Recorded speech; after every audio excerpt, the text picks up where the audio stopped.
Dear students and parents, आज का जो मैं वीडियो डालने जा रहा हूँ ये सबसे मेरे लिए इम्पोर्टेंट है और बच्चों के लिए भी। इसमें मैं ये बताने जा रहा हूँ कि आजकल बहुत ही सोशल मीडिया पे होड़ आ रखी है, बहुत ज़्यादा एडवर्टाइजमेंट्स हैं, कोई ऑथर हैं, कोई कोचिंग इंस्टीट्यूट्स हैं, वो अब बच्चों को एक सबसे मतलब अच्छे वे से टीच करने की बात कर रहे हैं। कोई कहता है मेरी मेथडोलॉजी बहुत डिफरेंट है, कोई कहता है कि मेरी जो टेक्नोलॉजी है वो बिल्कुल न्यू है टीच करने की। तो मेरा सबसे इम्पोर्टेंट क्वेश्चन ये है कि सबसे पहले इम्पोर्टेंट जो पॉइंट है किसी भी कोचिंग का, चाहे वो आप जेई की बात करें, आईआईटी नीट की बात करें, या आप 10th या +1 +2 का एकेडमिक एग्ज़ाम की बात करें, कैलकुलेशन स्किल, आइए वहीं से स्टार्ट करें। सबसे पहले आजकल बच्चे कैलकुलेशन में स्लो हैं, उसकी वजह से वो एग्ज़ाम को जल्दी से नहीं लिख पाते या कर पाते हैं क्वेश्चंस।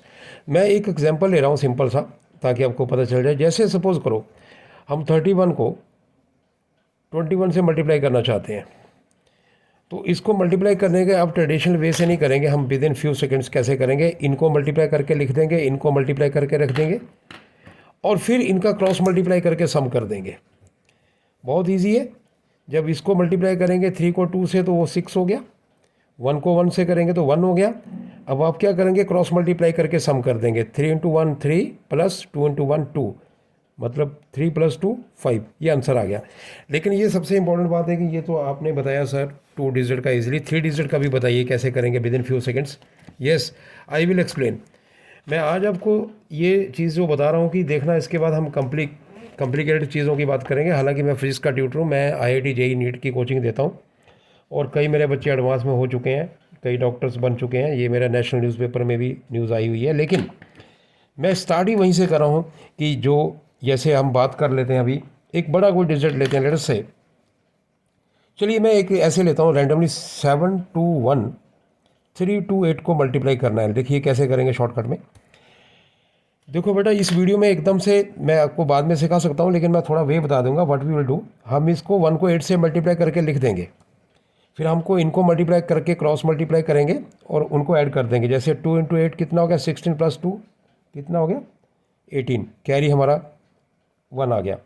फिर हम 7 8 को और 1 3 को मल्टीप्लाई करेंगे और उसमें उनको क्रॉस मल्टीप्लाई करके ऐड करके उसमें से 2 × 2 को भी मल्टीप्लाई करके ऐड कर देंगे।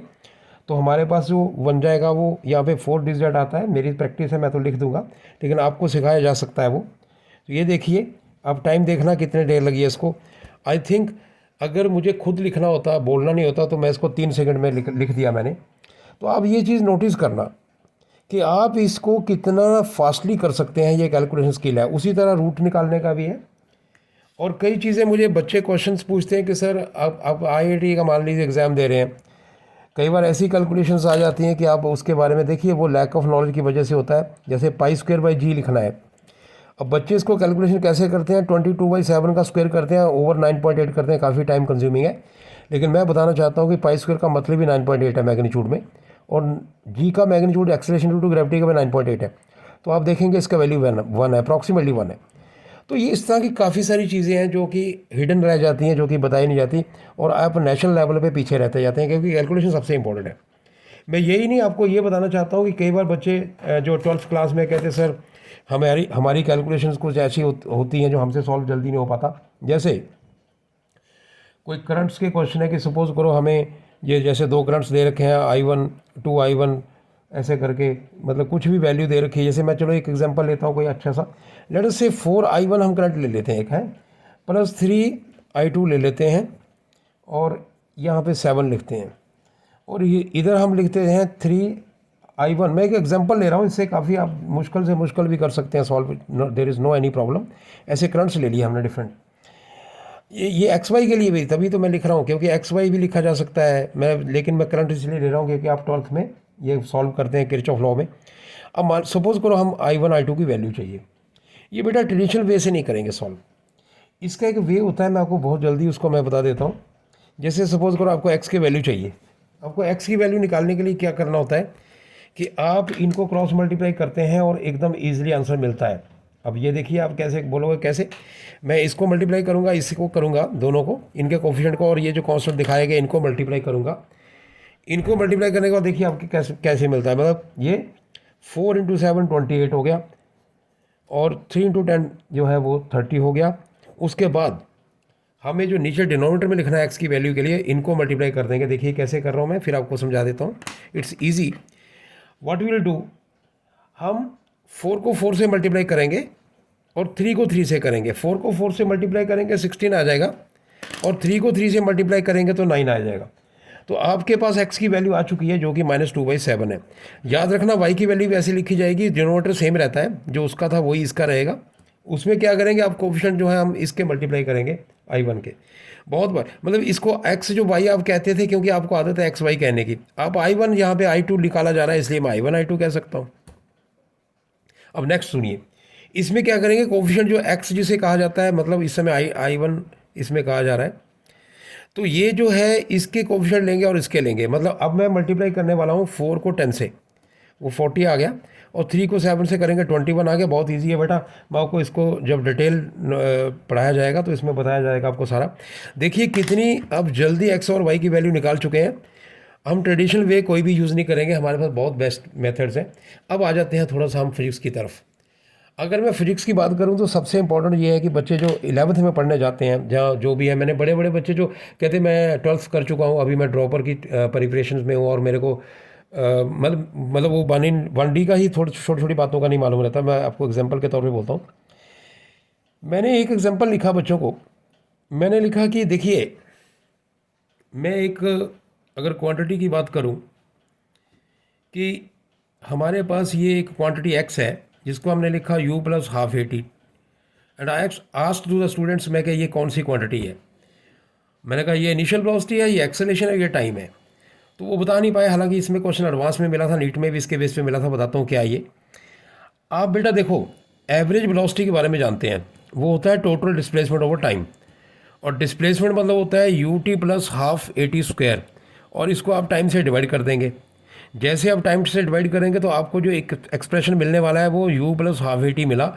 ये एक्सप्रेशन कौन सा है, ये एवरेज वेलोसिटी का बेटा, इसलिए ये एक्सप्रेशन जो है एवरेज वेलोसिटी का है। तो आपको मैं क्लैरिफाई कर देता हूँ कि ये एवरेज वेलोसिटी का है। ये जनरली आपको बुक्स में कम ही मिलता है लिखा हुआ, और किसी कोचिंग इंस्टीट्यूट में मैंने देखा नहीं। बच्चे मेरे कुछ ऑनलाइन है बड़ी पूरे इंडिया के, तो वो भी कहते हैं कि सर पहले। अब मैं बताता हूँ इसमें क्या है।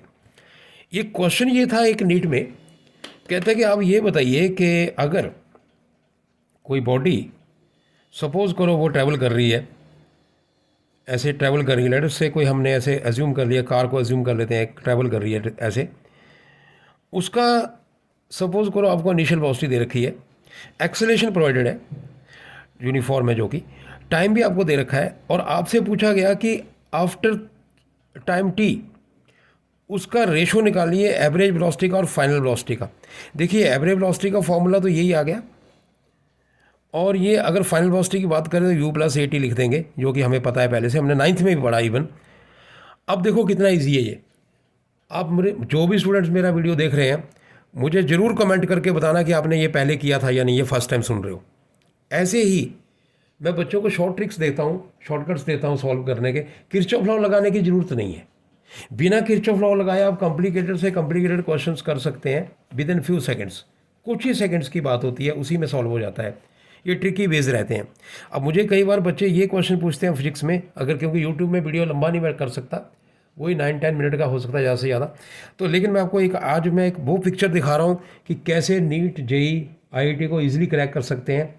और मैं आपको ये भी बताने की कोशिश करूँगा कि जितने भी पीछे एग्ज़ाम्स, अभी जेई की सीरीज़ हुई थी इसमें जैन में हुई थी मेरे, अभी वो रिजल्ट्स भी आ चुके हैं, स्टूडेंट्स अच्छा स्कोर कर गए हैं। लेकिन जो भी एग्ज़ाम्स हुए हैं या नीट का जो आने वाला है, लगभग मैक्सिमम क्वेश्चन मेरे सिनॉप्सिस में पूछे गए हैं। ये मुझे एक सबसे बड़ा मेरा जो प्राउड मोमेंट रहता है वो यही रहता है कि अगर मेरे पास 25 क्वेश्चन की मैं बात करूं तो 25 क्वेश्चन में से जेई में अगर मेरे 17 या 18 क्वेश्चन एज इट इज़ मिल रहे हैं तो ये एक बड़ी बात है मेरे लिए। और 45 क्वेश्चन नीट्स के आते हैं, उसमें भी लगभग 37 स्टूडेंट्स से रिपोर्ट किया था पिछली बार, अभी जो नीट हुआ था लास्ट ईयर 25 में, कि सर आपके 37 क्वेश्चन एज इट इज़ हमें मिले थे। तो ये मैं चीज़ आपको बताने जा रहा हूँ, आपको मैं हैरान करने वाला हूँ। ये भी जितनी भी बुक्स जो आपको है, किसी कोचिंग इंस्टीट्यूट में जाओ तो मना करते हैं, कारण ये होता है कि उनको लगता है कि हमारा ब्रांड है, वो ऐसी वर्मा बुक को सॉल्व नहीं करेंगे। ये मैं लाइव कराता हूँ बेटा, इनको शॉर्टकट में कराऊंगा, मतलब इतने शॉर्टकट में कराऊंगा। इनके एग्जाम्पल इन्होंने एस सी वर्मा जो सॉल्व कर रखे हैं बुक में, वो थोड़ा लेंथी बेस हैं। मैं सिर्फ 2-2 लाइन में कराऊंगा। ये हमारी एक बुक है जो काफ़ी नाम है इसका भी, आई रडो। इसके भी क्वेश्चन एडवांस में पूछे जाते हैं, जेई में पूछे जाते हैं। देखिए कितने अच्छे क्वेश्चन हैं। ये भी मैं आपको with in the few seconds हम सॉल्व करेंगे और ट्रिकी वे से करेंगे, इनोवेटिव वे से करेंगे। चलिए एक थोड़ा सा एग्जांपल लेता हूँ, वीडियो क्लोज करना पड़ेगा क्योंकि वीडियो लंबा होता जा रहा है। मैं एक बार बच्चों को करते हुए देख रहा था, कहते सर ये एक ब्लॉक है और उसके ऊपर एक ब्लॉक आपने रखा हुआ है, ऐसे सरफेस है कोई हॉरिजॉन्टल ऐसे, तो उसके ऊपर एक ब्लॉक आपने प्लेस करा हुआ है ऐसे। अब देखो स्टूडेंट क्या बोलते हैं, ऐसे रखा हुआ है। इनके बीच में कोएफिशिएंट ऑफ फ्रिक्शन म्यू है, जो बच्चे 11th कर चुके हैं उनको पता है, या 12th में जो है। इनके बीच में फ्रिक्शन कोई नहीं है, यहाँ पे फ्रिक्शन फोर्स 0 है, मतलब इधर म्यू जो है 0 है। इसका मास लेटर से कैपिटल एम है, ऊपर वाले का स्मॉल एम है। कितना मैक्सिमम फोर्स लगाए लोअर वाले ब्लॉक को ताकि ये ब्लॉक टुगेदर मूव करें। अब देखिए इस क्वेश्चन को सॉल्व करने के लिए मैंने सबको देखा है लेंथी वे से करे जा रहे हैं, बहुत ही लेंथी वे से। और मैं एक शॉर्टकट दूंगा, मैं बोलता हूँ कि एक ठेले वाला अगर ठेले को खींच रहा है, पुल कर रहा है, तो उसको कितना फोर्स लगाना चाहिए। एक शॉर्टकट दे रहा हूँ, बहुत ही शॉर्टकट। तो उसको फोर्स लगाना चाहिए इनके वेट के बराबर। देखो कितना ज़बरदस्त बात बोल रहा हूँ, कितनी सिंपल बात बोल रहा हूँ। वेट होता है दोनों का वेट m+m_g। फिर मैं कहता हूँ कि भाई इनके बीच में कोएफिशिएंट ऑफ फ्रिक्शन है, उसको एज ए कांस्टेंट यूज़ कर लीजिए। ये बेटा कम से कम 1 पेज में इसको सॉल्व करा जाता है, जो मैंने एक लाइन में करके दिखा दिया। और आपका इसमें जेई में क्वेश्चन मैं दिखा सकता हूँ इसके बेस पे आए हुए, इसके बेस पे नीट में आए हुए हैं। इसी तरह हम बड़े कंसेप्ट के साथ स्टडी करेंगे। वीडियो अभी मैं यहाँ पे मुझे ये जो है बंद करना पड़ेगा क्योंकि काफ़ी लेंथी होता जा रहा है। आप मेरी डेमो क्लास अटेंड कर लें, कॉन्टैक्ट नंबर ऊपर लिखा हुआ है, आप कॉन्टैक्ट नंबर पे कॉल कर लें। मैं पेरेंट्स को भी बोलना चाहूँगा, आपके बच्चे का फ्यूचर चेंज हो जाएगा। मतलब ऐसा नहीं है कि वो कहीं और पढ़ेगा तो अच्छा नहीं करेगा, ये बात नहीं है। लेकिन ये बात ज़रूर है कि वो कम समय में अच्छे कंसेप्ट सीखेगा, उसका मेंटल वर्डन कम होगा। ये ज़रूर मैं आपको कहना चाहता हूँ। एक बार चेक कर लेना, इस नंबर पे कॉल कर लेना। आपको मैं डेमोन्स्ट्रेशन क्लास दे दूंगा किसी चैप्टर की, तो आपको पूरा पता चल जाएगा। Thank you.